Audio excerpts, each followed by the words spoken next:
Gisèle, monsieur le sous-préfet, monsieur le maire de la Trinité, monsieur le conseiller général, monsieur le préfet, mesdames et messieurs les élus, chers amis, je serai très bref également, simplement au nom de Lauriano Azimerina, mon suppléant et moi-même. Je veux d'abord vous remercier pour ce qui s'est passé en 2012, puisque Gisèle, tout à l'heure, a indiqué que la commune de Falicon m'avait accordé 72% des suffrages. C'est presque un vote à la soviétique. Alors, évidemment, j'y suis extrêmement sensible, parce que vous n'étiez pas obligé, à la différence de l'Union soviétique. Ici, tout le monde est libre de voter pour qui il souhaite. En tout cas, je tiens à vous remercier de votre confiance renouvelée. Cela me donne évidemment des devoirs particuliers, ceux de vous représenter à l'Assemblée nationale, ce que je fais avec beaucoup d'honneur et beaucoup de plaisir, et puis de défendre les convictions qui sont les nôtres, en tout cas qui sont celles que j'ai exprimées pendant la campagne électorale, et ce que je fais avec beaucoup de conviction et beaucoup de devoirs à l'Assemblée. Monsieur le Président Denis Patin, encore moi aussi, je voudrais m'associer aux remerciements qui ont été faits par Gisèle pour la nouvelle édition Nice Littoral Montagne, puisque Gisèle a dit que vous m'aviez fait faire des économies, parce que maintenant j'achète un journal au lieu de deux. Mais en tout cas, ce qui est intéressant, c'est de pouvoir faire depuis le littoral ce qui se passe dans l'arrière-pays, et c'est-à-dire sur le territoire métropolitain nouveau aujourd'hui.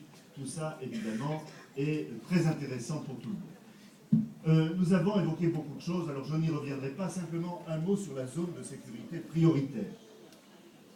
Lorsque les Faliconais ont appris que Falicon était dans la zone de sécurité prioritaire, certains s'en sont émus, voire même inquiétés. On n'aime pas trop être dans des zones. Généralement, les zones, c'est pour des quartiers en difficulté, etc. On a parlé des UP, on a parlé des ZEP, on parle des zones franches, enfin des zones urbaines sensibles. Et là, on a inventé la zone de sécurité prioritaire. Je vais vous dire, moi, je suis heureux que Falicon ait été mis dans cette zone. Pourquoi ? Parce que Falicon n'est pas effectivement le terrain de jeu privilégié d'un certain nombre de délinquants, loin de là. Nous savons bien que l'essentiel des problèmes se trouve plutôt en bas et du côté du quartier de l'Ariane, hélas. Mais en même temps, lorsque vous vous occupez des délinquants sur le terrain, généralement, ils ont tendance à s'éparpiller. Et ils s'éparpillent évidemment dans les zones limitrophes. Enfin, les zones limitrophes, elles sont larges. Vous savez, le centre-ville de Nice est également une zone limitrophe. Et donc, je crois qu'il a été très intéressant de pouvoir faire en sorte de sécuriser ce qui est autour, finalement, de la zone sensible pour éviter les problèmes. Parce que nous nous sommes rendus compte de quoi ? Depuis quelques mois, une augmentation très importante des cambriolages et également une augmentation très importante des vols à main armée.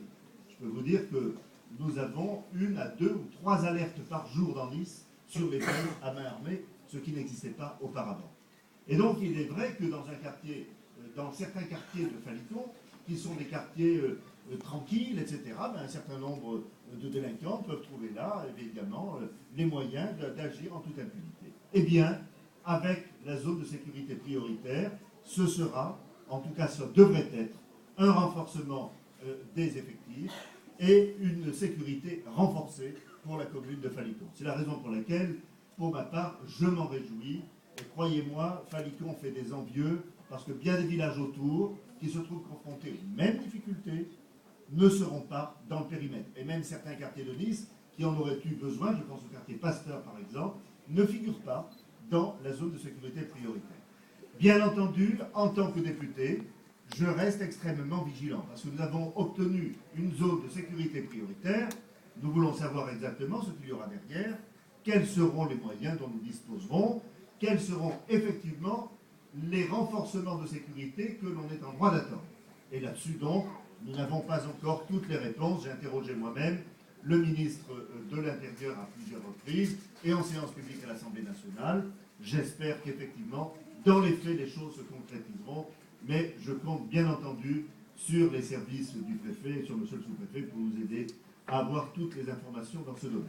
En tout cas, pour nous, la sécurité, c'est incontournable, c'est très important.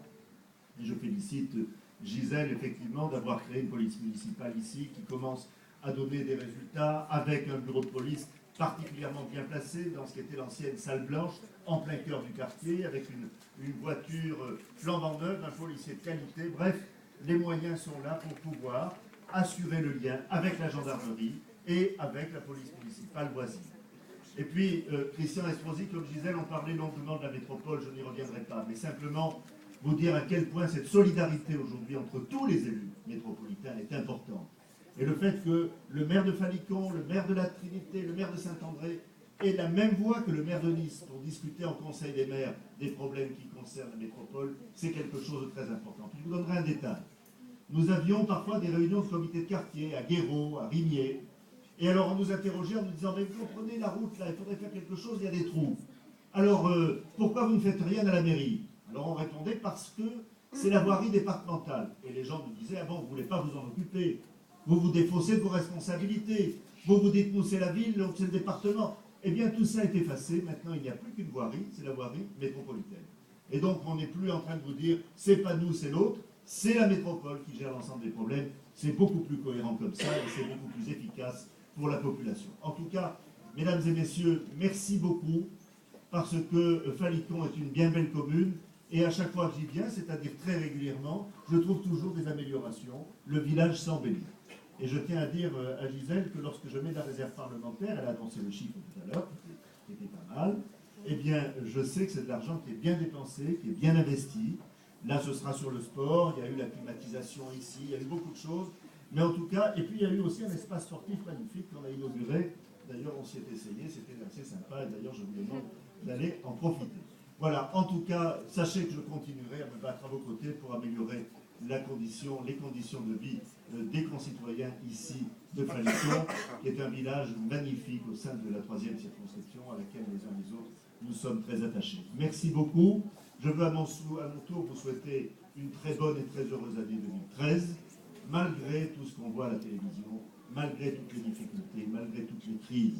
Et croyez-moi, il y a de quoi être inquiet, mais qu'on puisse garder, nous ici sur le terrain, cette qualité de vie que le monde entier nous envie, et surtout que vous puissiez profiter en famille des douceurs de la vie de nos collines niçoises et de la commune de Falicon. En tout cas, merci, bonne année, et avant de terminer complètement, aujourd'hui, c'est les vœux de la commune de Falicon.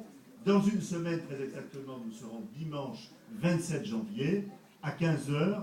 Ce sera à mon tour de souhaiter les bons vœux à la population de la 3e circonscription des Alpes-Maritimes. Je le ferai au Palais Acropolis à 15 h, bien entendu. Vous êtes toutes et tous très cordialement invités. Et donc, j'aurai le plaisir, à mon tour, de vous recevoir, de vous souhaiter à nouveau la bonne année et de partager avec vous la galette traditionnelle de l'amitié.